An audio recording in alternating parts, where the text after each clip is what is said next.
कक्षा 12वीं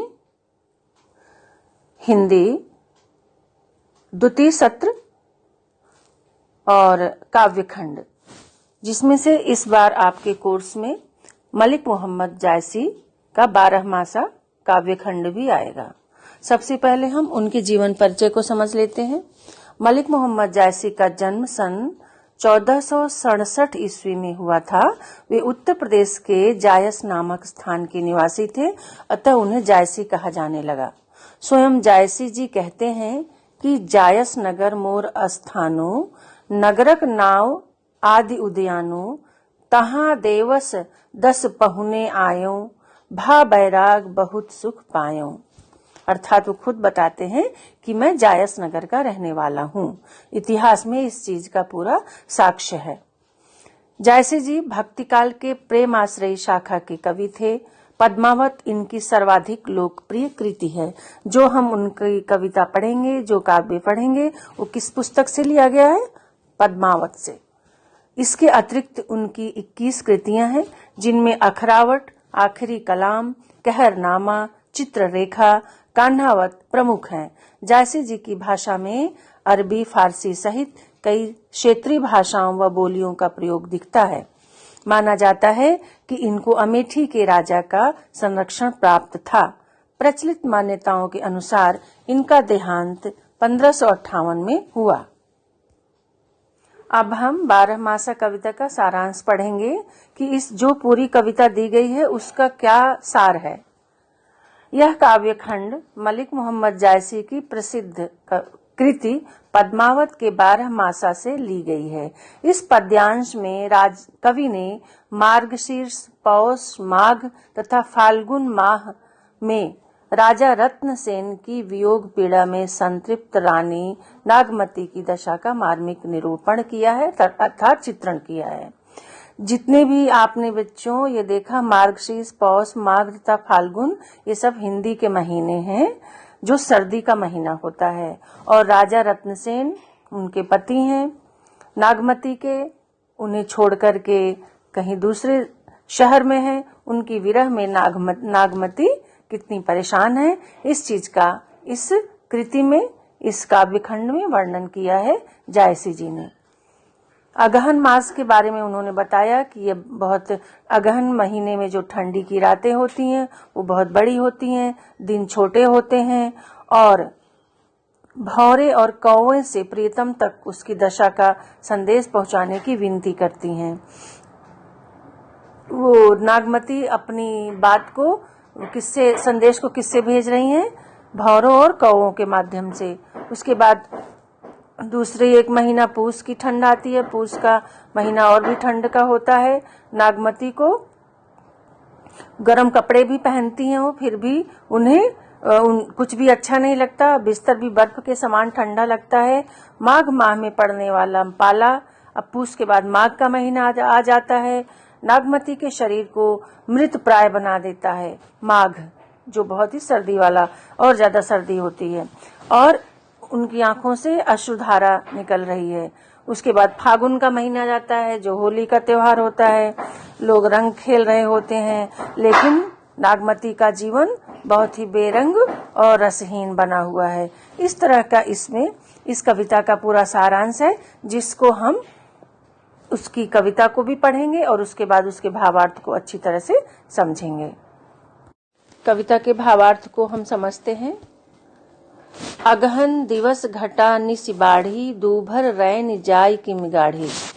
अगहन के महीने से शुरू करते हैं। अगहन का महीना अर्थात अंग्रेजी में नवंबर का महीना, सर्दी का मौसम होता है। इसमें दिन घटने लगते हैं और रातें लंबी हो जाती हैं। तो दिवस घटा निसि बाढ़ी का मतलब है दिन घटता है यानी छोटा, और निशि मतलब होता है रात, और बाढ़ी मतलब बड़ी हो जाती है। तो रानी नागमती के पति राजा रत्नसेन जो उनसे दूर किसी दूसरे राज्य में गए हुए हैं, तो उनके विरह में रानी कह रही हैं कि जो अगहन का महीना है तुम्हारे वियोग में बहुत ही दिन छोटी हो रही हैं, रातें बड़ी हो रही हैं, और दूभर रैन, रात जो है बहुत दूभर हो गई है, मुझसे ये सारी रात निकलती नहीं है, बीतती नहीं है। दोबारा इस पंक्ति को अब देखिए। अब यह बिरह दिवस भाराती, जरऊं बिरह जस दीपक बाती।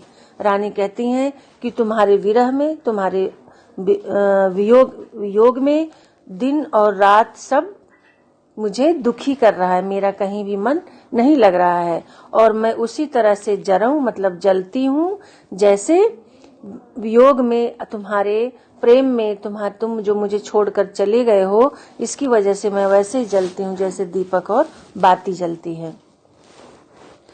कांपे हिया जनावे सीयू, तोपे जाई होई संग पीयू।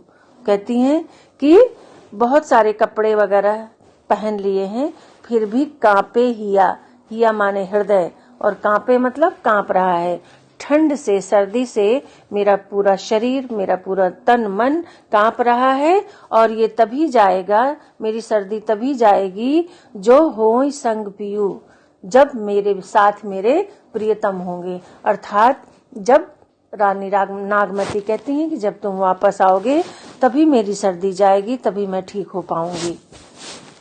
इसके बाद इस पंक्ति को देखिए।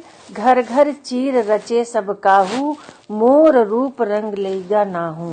वो कह रही हैं कि घर में सब कुछ है, लेकिन मेरा मन कहीं नहीं लग रहा है, और तुम्हारे न रहने से मेरा रूप रंग सब कुछ चला गया है, बिल्कुल बेकार हो गया, मुझे सजने धजने का मन नहीं कर रहा है।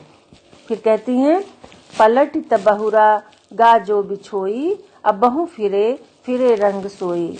वो कह रही हैं कि एक बार जो गया, बिछोई मतलब मुझे छोड़ करके, मेरा प्रियतम जो रत्नसेन राजा हैं, वो मुझे एक बार छोड़ करके गए, पलट तब बहुरा ना, एक बार चले गए तो बहुरा ना, एक गा नहीं है, ना है, बहुरा मतलब वापस नहीं आए, और अबहु फिरे, अगर अब भी वापस आ जाते हैं तो मेरा रंग रूप सब वापस आ जाएगा। वज्र अगिन विरहीन ही जारा, सुलग सुलग दग्धे हुई छारा। रानी नागमती कहती हैं कि वज्र अगिन विरहन ही जारा, ये जो विरह है, तुम्हारा वियोग है, तुमसे जो मैं बिछड़ के रह रही हूँ, तो ये बिल्कुल अग्नि के समान मेरे हृदय को, मेरे दिल को जारा मतलब जला रहा है। और कैसे जल रही हूँ मैं? सुलग सुलग के, इस तरह से सुलग सुलग करके मैं अपने जीवन को बिता रही हूँ कि मेरा सारा शरीर छारा मतलब कोयले की तरह हो गया है, जल जल करके विरह की आग में मैं कोयला हो गई हूँ। यह दुख दगध न जाने कंतु, जोबन जन्म करे भस्मंतु। अब कंतु मतलब है यहाँ पर पति से है। रानी नागमती कहती हैं कि हे मेरे प्रियतम, मेरे पति, आपको यह मेरा दुख और मेरा जो भी कष्ट है वह आपको समझ में नहीं आ रहा है, और इसकी वजह से मेरा जो जोबन है, जोबन मतलब यौवन, युवावस्था, और मेरी जो जिंदगी है, जन्म है, वह सब भस्म हो जा रहा है, सब कुछ समाप्त हो जा रहा है, क्योंकि तुम नहीं हो इसलिए। फिर अब इन पंक्तियों को देखिए बच्चों। रानी नागमती कहती हैं कि पीयूषो कहेउ संदेशना, हे भौरा हे काग, सो धन बिरह जरि मुई, तेहि क धुआं हम लाग। ये संदेश देते हुए वो कह रही हैं कि पीयूषे कहेउ संदेशना, मेरे प्रियतम से संदेशा कह देना, हे भौरा हे काग। काग को अर्थात कौवे को और भौरे को संबोधित करते हुए रानी नागमती कहती हैं कि मेरे संदेश को तुम जा करके मेरे प्रियतम से कह देना। और क्या कहना? कहना कि सो धन बिरहे जरि मुई। धनी मतलब होता है पत्नी से, धनी का मतलब पत्नी से, विरह मतलब विरह में, जरि मतलब जल गई, और मुई मतलब मर गई। कौन मर गया? नागमती अपने लिए कहती हैं कि हे भौरा हे काग, जा करके बता देना कि सोधन, तुम्हारी वह पत्नी विरह की आग में जल करके मर गई, उसी के धुएं से हम लोग काले हो गए हैं। ते ही का धुआं हम लाग, उसी का धुआं हमको लगा है, इसलिए हम काले हो गए हैं।